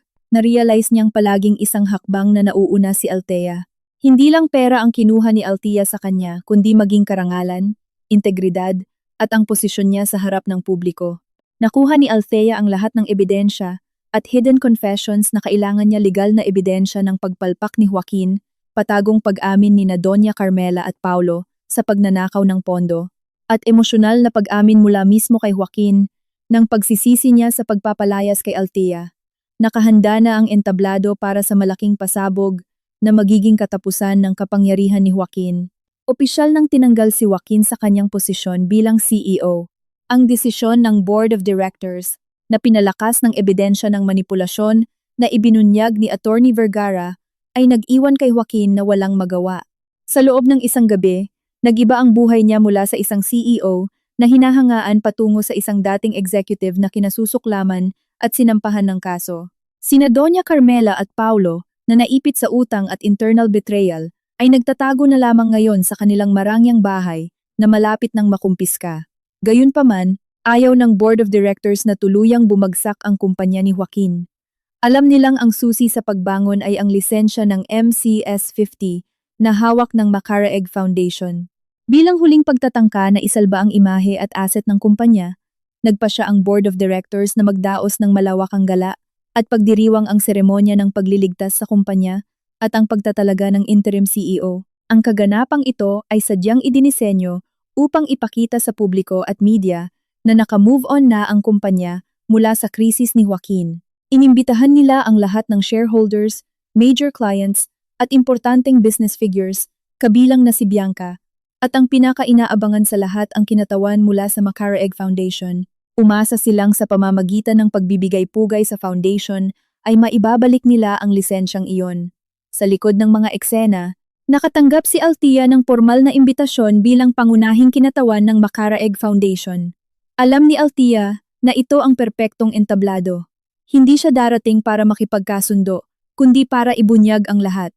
Nang gabi ng pagdiriwang, ang parehong ballroom na naging piping saksi sa pagtaas ni Joaquin ay siya ring magiging saksi sa kanyang tuluyang pagbagsak. Hindi imbitado sina Joaquin, Doña Carmela at Paulo, ngunit dumating pa rin sila. Si Joaquin, sa isang itsurang sadyang ginawang gusgusin at kaawa-awa, ay nakatayo sa sulok ng kwarto. Alam niyang darating si Althea hindi para magmakaawa, kundi upang harapin ito ng direkta at gamitin ang sympathy card sa harap ng publiko.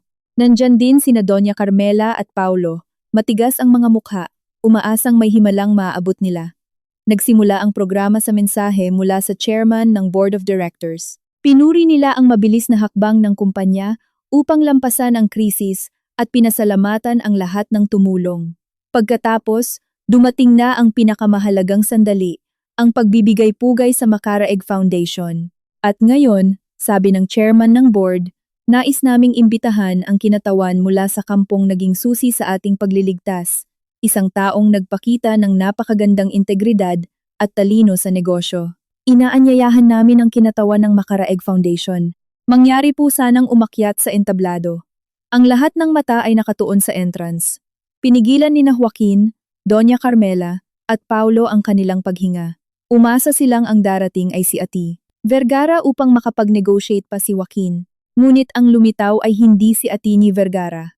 Sa malumanay ngunit may autoridad na paglalakad, suot ang isang kumikinang na evening gown, pumasok si Althea. Dumiretso agad sa kanya ang mga ilaw.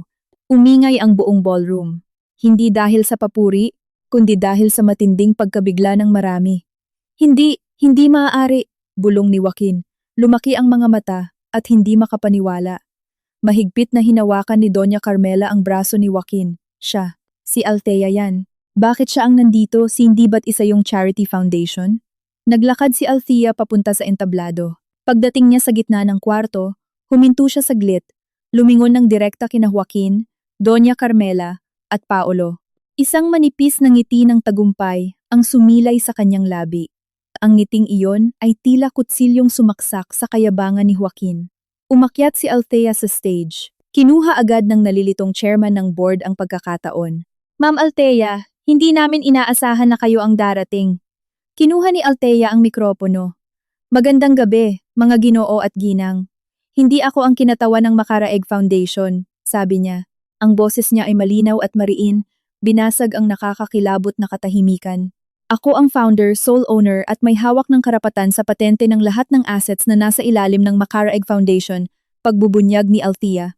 Ang pahayag na iyon ay parang kidlat sa gitna ng sikat ng araw. Nagbulungan ang mga shareholders at mga prominenteng kliyente. Sina Joaquin, Doña Carmela, at Paulo ay talagang natigilan. Ngayon lang nila lubos na napagtanto na ang asawang ipinagtabuyan nila ay ang may-ari pala ng lihim na negosyong mas malaki at malakas kaysa sa kanilang inakala. Itinatag ko ang foundation na ito bago ko pa nakilala si Joaquin, pagpapatuloy ni Althea. Ngayon ay nakatutok ang tingin kay Joaquin na nagsisimula ng umiyak sa isang sulok. Sa tagal ng panahon, pinayagan kong gamitin ng kumpanyang ito ang sistema ko dahil naniniwala ako sa bisyon ng yumaong ama ni Joaquin. Nagtimpi ako, umaasa na pahahalagahan ng asawa ko ang talino at sipag ko. Itinoon ni Althea ang kanyang atensyon. Itinuro si Joaquin na ngayon ay palapit na at sinusubukang sumingit. Ngunit, ano ang nakuha ko? Tumaas ang boses ni Althea. Tinawag akong linta. Pinagbintangan akong walang kakayahan at ipinahiya ako sa harap ng daan-daang empleyado na may kasamang pinakamasasakit na salita. Ang krisis sa kumpanyang ito ay hindi dahil sa pagpalpak ng sistema, kundi dahil sa pagbagsak ng moralidad ni Joaquin at ng kanyang pamilya. Si Joaquin, na nakalapit na sa entablado, ay sinubukang abutin ang kamay ni Althea. Althea, patawarin mo ako. Parang awa mo na.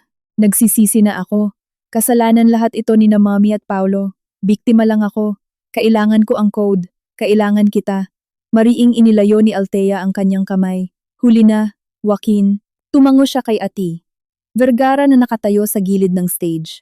Ipinalabas ni Attorney Vergara sa malaking screen sa likuran ni Althea hindi ang mga graph ng kumpanya, kundi ang audio at video recordings na nakalap noong mga nakaraang kabanata. Una ay ang recording ng boses ni Joaquin na sumisigaw. Lumayas ka sa opisinang ito ngayon din! Mga guwardiya, ikaladkad niyo palabas ang babaeng ito. Sumunod ay ang recording ni na Joaquin, Doña Carmela, at Paulo sa ospital na tumatawa habang pinag-uusapan ang drama nila sa pekeng aksidente. At ang huli at pinakamapinsala ay ang recording ni na Doña Carmela at Paulo na umaamin sa pagnanakaw sa pondo ng kumpanya para bayaran ang utang sa sugal ni Paulo habang minamaliit si Althea na sinasabing masyado itong bobo para mapansin iyon.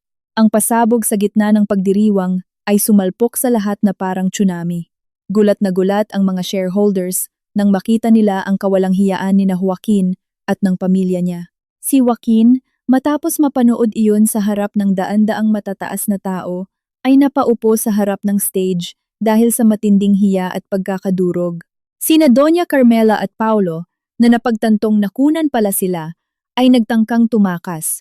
Ngunit huli na ang lahat. Lahat ng mata sa silid ay may bahid ng pagkasuklam. Pinatay ni Althea ang projector at nagbigay ng huling tingin kay Joaquin. Hindi ko kailangan ng pera mo, Joaquin. Hindi ko kailangan ng posisyon mo. Nandito ako ngayong gabi para ipaalam sa inyong lahat. Ang babaeng pinalayas ninyo ang mismong nagmamay-ari ng isang mas malaking korona. Hindi na ako babalik sa kumpanyang ito. Sinira mo ang sarili mo. Bumaba si Althea mula sa entablado at naglakad palabas.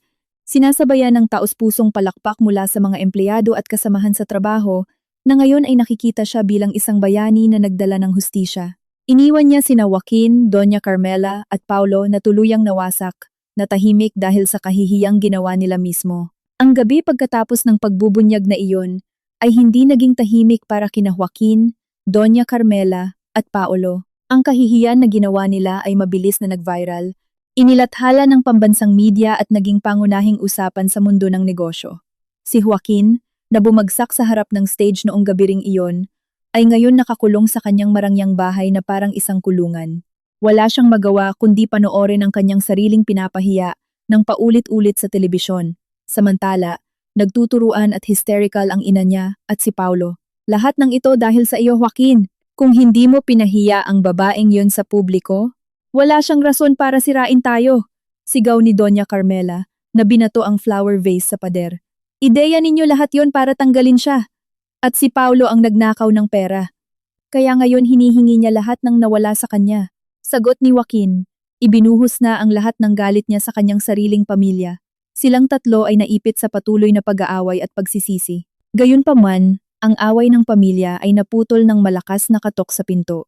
Eksaktong 10:00 ng umaga, isang team mula sa law firm ni Attorney Vergara na may kasamang mga opisyal mula sa NBI at pulisya ang dumating sa kanilang bahay. Hindi ito isang negosasyon, kundi isang formal na paghaharap ng mga kaso at pag-aresto. Binasa ni Atty. Vergara, nang walang emosyon sa mukha, ang arrest warrant na nakapangalan sa kanilang tatlo. Batay sa resulta ng internal investigation ng kumpanya, ebidensya ng pang-aabuso ng kapangyarihan, manipulasyon ng assets na nakuha ng Board of Directors, at opisyal na annulment case mula kay Mrs. Althea Ilustre, formal po naming isinasampa ang kriminal at sibil na kaso laban sa inyo. Ipinaliwanag ni Ateneo Vergara ang mga kaso. Laban kay Joaquin ay gross misconduct at pampublikong panlilinlang na naging sanhi ng malaking pagkalugi sa kumpanya. Ang kaso kay Paulo ang pinakamabigat na kinasasangkutan ng paglustay ng pondo ng kumpanya, embezzlement para sa utang sa sugal, at pang-aabuso sa mga asset. Habang si Doña Carmela ay sinampahan ng kaso bilang kasabwat sa pagtatakip ng kriminal na gawain sa paglustay at manipulasyon ng assets, si Paulo ang unang nag-react. Tinangka niyang tumakas sa likod na pinto, ngunit hinarang ng mga opisyal. Sumigaw siya at pumalag, tumangging magpaaresto. Inosente ako! Kasalanan lahat ito ni Joaquin. Siya ang CEO. Nagnakaw ka ng pera, Paulo. May recording kami ng pag-amin ng nanay mo. Sagot ng isang opisyal. Sumuko ang desperadong si Paulo at pinosasan. Umalis siya ng bahay nang nakayuko ang ulo, umiiyak ng huling pagsisisi. Turn naman ni Doña Carmela. Ang mayabang na babaeng palaging pinapahalagahan ng mataas na estado sa lipunan ay ngayon haharap sa mapait na katotohanan. Tinangka niyang makipagkasundo kay Aton. Vergara, nag-aalok ng pera at nagmamakaawa na iligtas ang kanyang pangalan. Atty. Vergara, nakikiusap ako. Ibibigay ko sa iyo lahat. Wag niyo na po akong idamay rito. Masisira ang social status ko. Parang awa mo na. Bumaha ang mga luha sa kanyang kulubot na mukha. Pasensya na po, Doña Carmela. Hindi po nabibili ang integridad at magandang pangalan. Matibay na po ang ebidensyang hawak namin. Kayo ang utak sa marami sa mga manipulasyong ito. Malamig na sagot ni Atty. Vergara. Inilabas ng hysterical si Doña Carmela, pinapanood ng mga kapitbahay na dati ay naiinggit sa kanyang kayamanan at kayabangan. At panghuli, si Joaquin. Nanatili siyang nakatayo sa gitna ng maluwang na sala, tinititigan ang wedding photo nila ni Althea. Hindi lumaban si Joaquin, masyado na siyang nawasak. Hindi lang dahil nawala na ang lahat sa kanya, kundi dahil na-realize niyang itinapon niya ang isang brilyante para sa basura. Atty. Vergara, sabi ni Joaquin sa isang mababa at paos na boses. Pakisabi kay Althea, panalo na siya. Inaamin ko lahat ng naging pagkakamali ko. Ako'y isang tangang asawa at pinuno. Sana'y mapatawad niya rin ako balang araw. Magsisimula na po ng bagong buhay si Ma'am Althea, Sir Joaquin. Ang focus niya ngayon ay ang pagpapairal ng hustisya, sagot ni Atty. Vergara. Pinusasan si Joaquin. Paglabas niya, nakita niya ang ilang mga opisyal na nagkakabit ng foreclosure notice sa gate ng malaki niyang bahay. Isang bahay na maya-maya ay hindi na magiging kanya.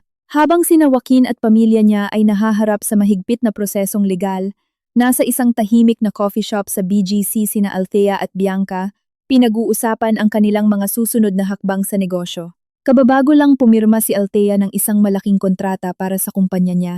ang Makaraeg Foundation, na ngayon ay naging Makaraeg Technologies, na isang malakas at promising na kumpanya sa tech and real estate. Mabilis na kumalat ang balita ng pag-aresto kina Joaquin. Althea, sabi ni Bianca sabay higop ng kape.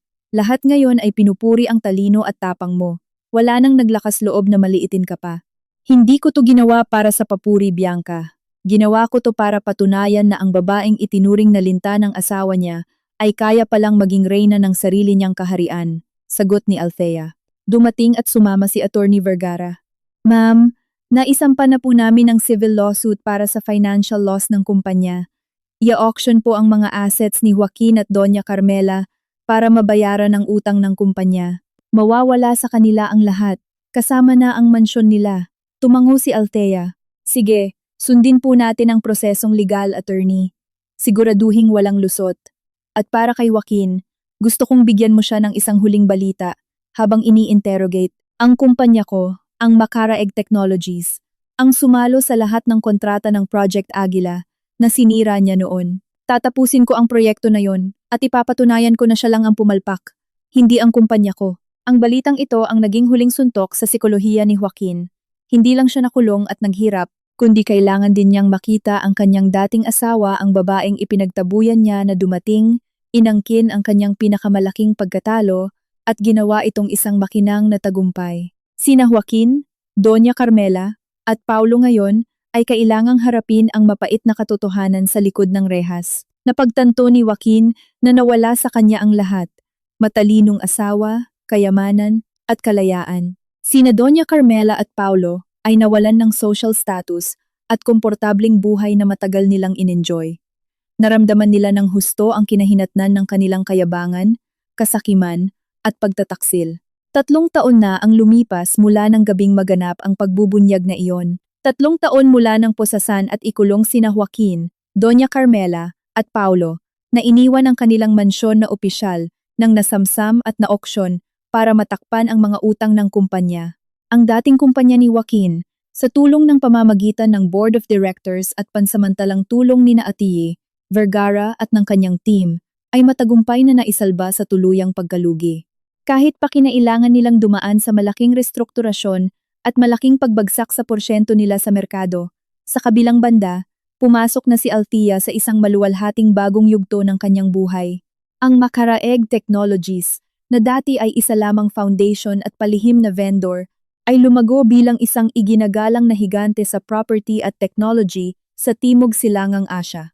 Ang Project Aguila, na dating namatay sa mga kamay ni Joaquin, ay matagumpay nang natapos ni Althea at nagbunga ng malaki, binabago ang isang dating kabiguan upang maging isang obra maestrang lalong nagpaangat sa reputasyon ng kanyang kumpanya. Hindi lang nabawi ni Althea ang kanyang dignidad, kundi nahigitan pa niya ang dating posisyon ng asawa at naging isang tunay na CEO na nangunguna ng may pananaw at integridad. Ang opisina ni Althea ngayon ay nasa isang pinakamakabagong skyscraper na mas marangya pa kumpara sa dating opisina ni Joaquin. Nakaupo siya sa kanyang CEO chair hindi bilang isang minamaliit na asawa, kundi bilang isang hinahanap at iginagalang na pinuno. Si Bianca ngayon ay naging pinakamalaking strategic partner niya, at silang dalawa ay madalas na nakikita sa mga business magazine bilang dalawang babaeng nangunguna sa industriya, na italaga na rin si Atty. Vergara bilang Chief Legal Officer sa Makaraeg Technologies, patunay na laging pinapahalagahan ang katapatan at talino. Ang bagong buhay na ito ni Althea ay nagbigay sa kanya ng pangalawang pagkakataon sa maraming bagay. Ginagamit niya ang malaking bahagi ng kanyang kita para magtayo ng isang totoong technology and education foundation na tumutulong sa mga minamaliit na kababaihan sa workplace. Binibigyan sila ng training at kapital. Natagpuan din niya ang kanyang sarili.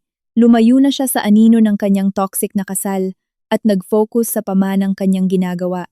Hindi pa niya muling binubuksan ang kanyang puso para sa bagong pag-ibig, ngunit napapalibutan siya ng wagas na pagmamahal mula sa kanyang mga kaibigan at tapat na empleyado. Isang tahimik na hapon, habang nirerepaso ni Althea ang mga financial reports, pumasok si Atty.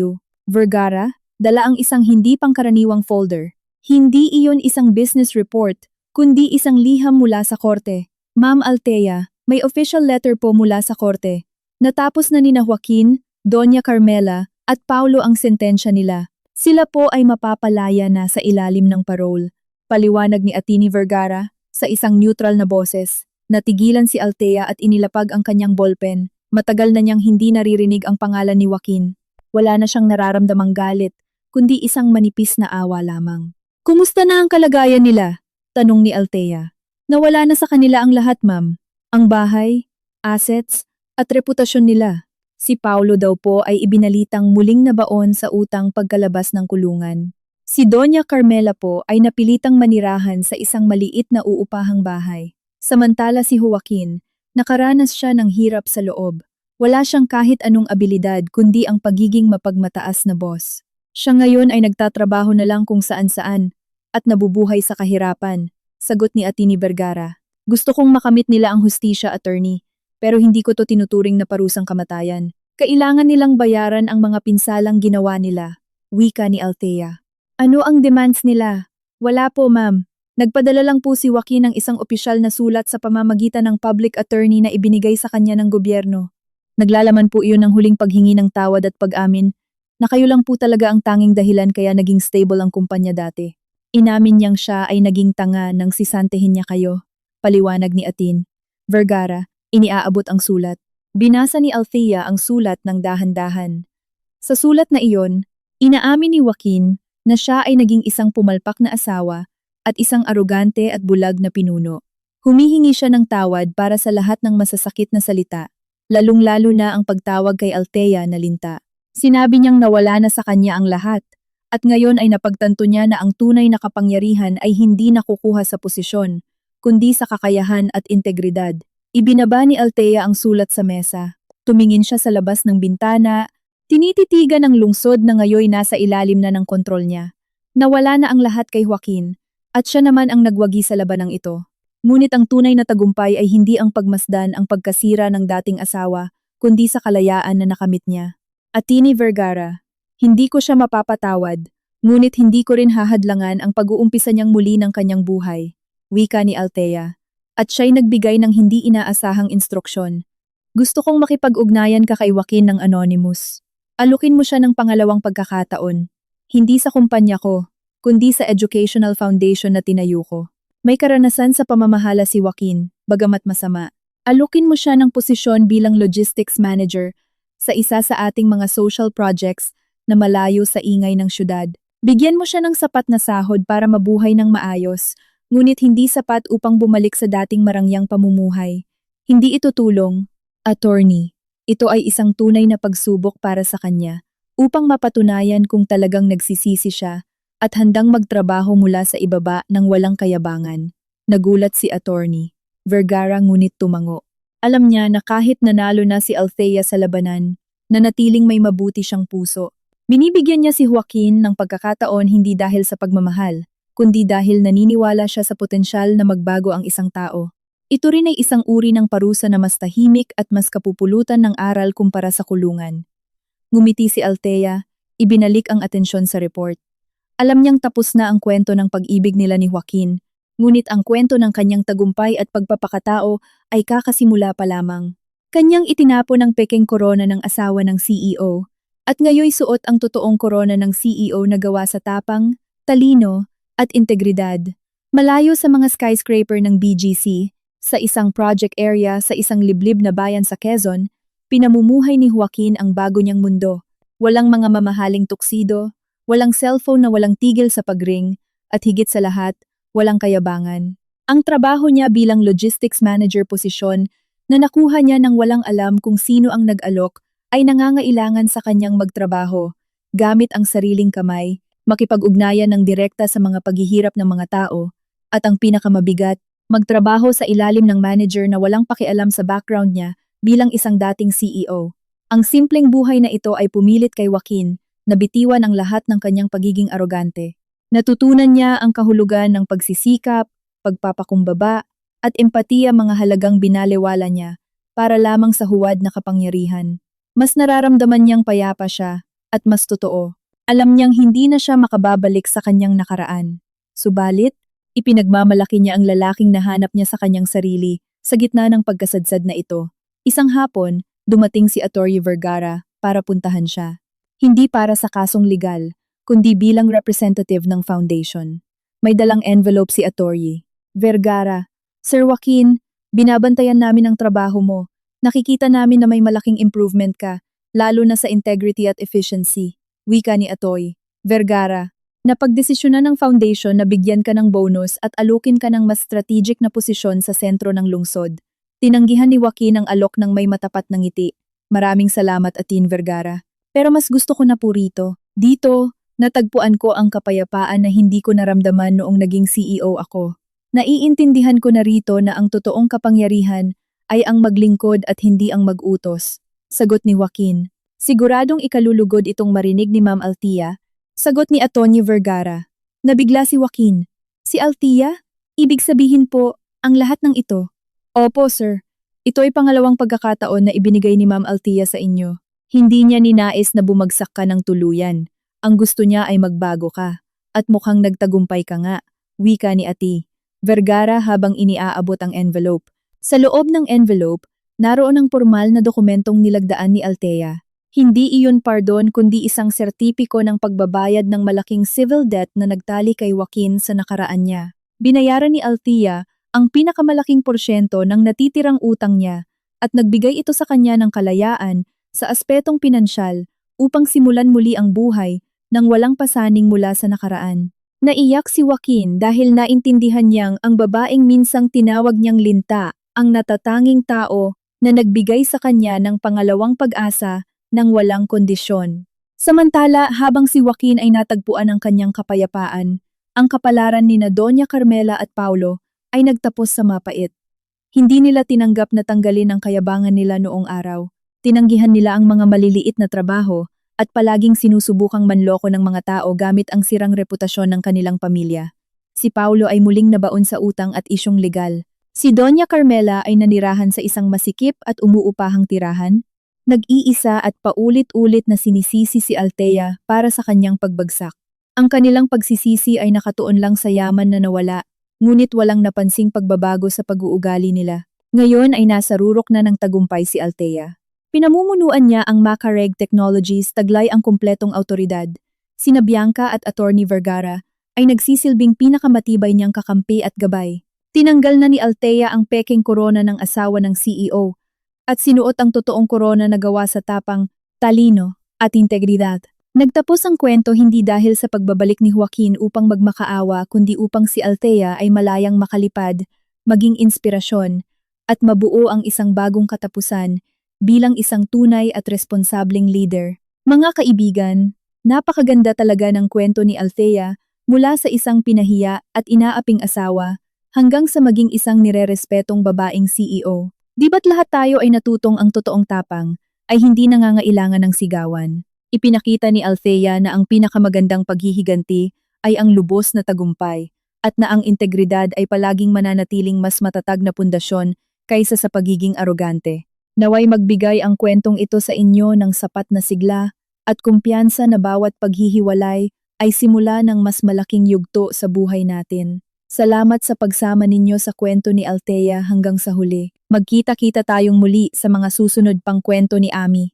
Huwag kalimutan mag-like at i-share ang kwentong ito at i-comment kung anong natutunan ninyo. Hanggang sa muli, mga kaibigan,